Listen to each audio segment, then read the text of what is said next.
नमस्कार जी, मैं मंजू। आज मैं आपको एक ऐसे ट्री के बारे में बताऊंगी कि जिसका जो हमारे धर्म में बहुत ही महत्व है इस ट्री का। और इसे जो बड़ा शुभ पवित्र माना गया है। और इसके साथ साथ इस पौधे में खूब सारे जो मेडिसिनल वैल्यूज़ पाई जाती हैं। आयुर्वेद में जो दवाइयाँ बनाने में इस पौधे के हर हिस्सों का इस्तेमाल होता है।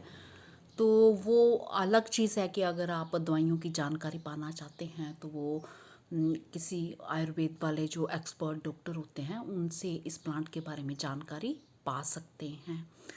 तो आज जो मैं जिस ये खूबसूरत पौधा दिखा रही हूँ, तो कुछ दिन पहले मैंने एक वीडियो डाला था बनारस का। तो मैं मार्च महीने में बनारस गई थी और एक छोटी सी क्लिपिंग इस ट्री की डाली थी। तो मुझे किसी भाई बहन की फरमाइश थी कि इस पौधे के बारे में बताया जाए। तो मैंने उनको कहा था कि मैं वीडियो बना के ही दिखाऊंगी।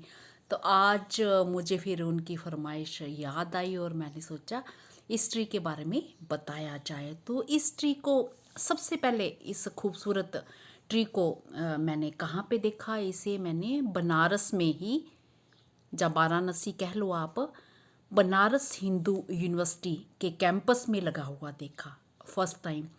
और सेकंड टाइम जो ये मैं ट्री दिखा रही हूँ आपको, ये वीडियो जिसका मैंने बनाया है, तो सेकंड टाइम में भी मैंने इसे वाराणसी में ही देखा। और वाराणसी के सारनाथ में जो बुद्धिस्ट टेम्पल है वहाँ पे उनके जो गार्डन है उस उनके गार्डन में लगा देखा। तो मैं उस गार्डन का थोड़ा सा जो बुद्धिस्ट टेम्पल है तो वहाँ की छोटी सी एक क्लिपिंग डाल दूँगी। उस क्लिपिंग से पहले ही ये जो ट्री लगा हुआ है, तो अगर आप वहाँ घूमने जाओ, वहाँ टेम्पल देखो, तो इस ट्री को भी, इस पवित्र ट्री को भी आप ज़रूर देख के आएँ। तो इस ट्री को जो है बहुत सारे नामों से जाना जाता है। जैसे कि मैंने कहा, हमारे धर्म ग्रंथ में इसका बहुत ज़्यादा महत्व है। वो इसलिए कि इसे सीता अशोक के नाम से जाना जाता है। तो जब सीता माता लंका में, अब तो श्रीलंका बोला जाता है, तो लंका में जिस टाइम वो अशोक वाटिका में थी, तो ऐसे ही जो अशोक के ट्री थे वहाँ पे, तो इनके नीचे सीता मैया ने जो अपना जो दुख भरा टाइम व्यतीत किया, तो इसलिए इसे सीता अशोक के नाम से जाना जाता है। और वो एक और जो लंबे वाले होते हैं ना अशोक के ट्री, उनको असली नहीं माना जाता। इसी को जो है ये असली जो सीता अशोक होता है, इसी को असली माना जाता है, अशोक। इसके अलावा इसे और भी बड़े नामों से जाना जाता है। सराका, अशोका, सोरोलेस ट्री। सोरोलेस मतलब दुख, दुख नहीं होता जहाँ पे वो। और अशोका, अशोका क्या मतलब है? शोक नहीं होता यहाँ पे। तो इससे इसलिए इसे बड़ा पवित्र माना गया है। ये कहा जाता है कि अगर इस जो ट्री को लगा लिया जाता है तो वहाँ शांति बनी रहती है, सुख शांति रहती है। और बुद्ध धर्म में भी इस ट्री का बहुत ही ज़्यादा महत्व है। और वहाँ पे इसलिए उनके गार्डन में ये मैंने पवित्र जब ट्री देखा तो मेरे से रहा नहीं गया और मैंने इसका ये वीडियो बना लिया। तो अभी आगे मैं इसके बारे में जो जानकारी देती हूँ, वो जानकारी लेके अगर आप लगाना चाहते हैं तो अपने गार्डन में लगा सकते हैं। तो मिली जानकारी के अनुसार इस पौधे की जो हाइट होती है वो 25 से 30 फीट तक की हो जाती है। और ये लेग्यूम फैमिली से है। जैसे कि जैसे इसके फ्लावर्स आप देख रहे हैं, तो इनके फूलों की बनावट बहुत ही बढ़िया होती है। आमतौर पे जो फ्लावर्स निकलते हैं वो ट्रंक पे ना होके जैसे ब्रांचेस पे निकलते हैं, तो इसके जो फूल ये देखिए ट्रंक पे भी लदे पड़े हैं। तो जैसे आमतौर पे ब्रांचेस पे होते हैं, तो ये ट्रंक पे भी इसके जो तने पे जो बड़ा ट्री होता है, इसके तने पे भी इतने गुच्छे गुच्छे में जो फूल ऐसे लगे हुए थे। और ज़्यादा बहुत ज़्यादा तेज खुशबू तो नहीं, हल्की सी इनमें जो खुशबू होती है, तो देख के ही मन करता है कि बस इन्हें सारा टाइम देखते ही रहो। तो जब हम देखते ही रहेंगे इतना मन खुश रहता है। तो इसलिए हो सकता है कि इसका नाम सोरोलेस ट्री के नाम से इसलिए इसे जाना जाता हो। तो और भी कई नामों से इसे जाना जाता है। तो इसे ग्रो करने की बात करूँ तो सीड से भी इसके सीड्स भी तैयार होते हैं, और लेयरिंग से भी आप इसे इस ट्री को तैयार कर सकते हैं। तो लेयरिंग से मतलब एयर लेयरिंग से आप इसे तैयार कर सकते हैं, और क्यारियों में या बड़े गार्डन में जहाँ जगह नहीं है बहुत ज़्यादा, तो बड़े बड़े गमलों में आप लगा सकते हैं। और अगर मुझे मिला ये पौधा कहीं नर्सरी में, तो मैं इसे ज़रूर लगाना अपने गार्डन में पसंद करूँगी। तो बस यही इसकी जानकारी थी।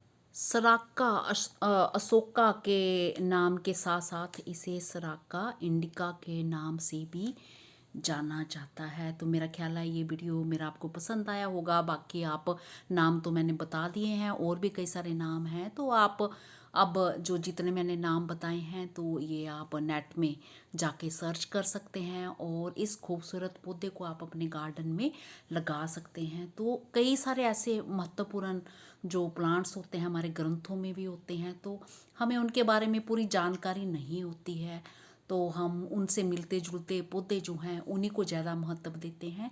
तो हमें इनके बारे में जानकारी ज़रूर होनी चाहिए। और बस यही सब है। अगर मुझे ये पौधा मिला तो मैं इसे अपने गार्डन में ज़रूर शामिल करूँगी।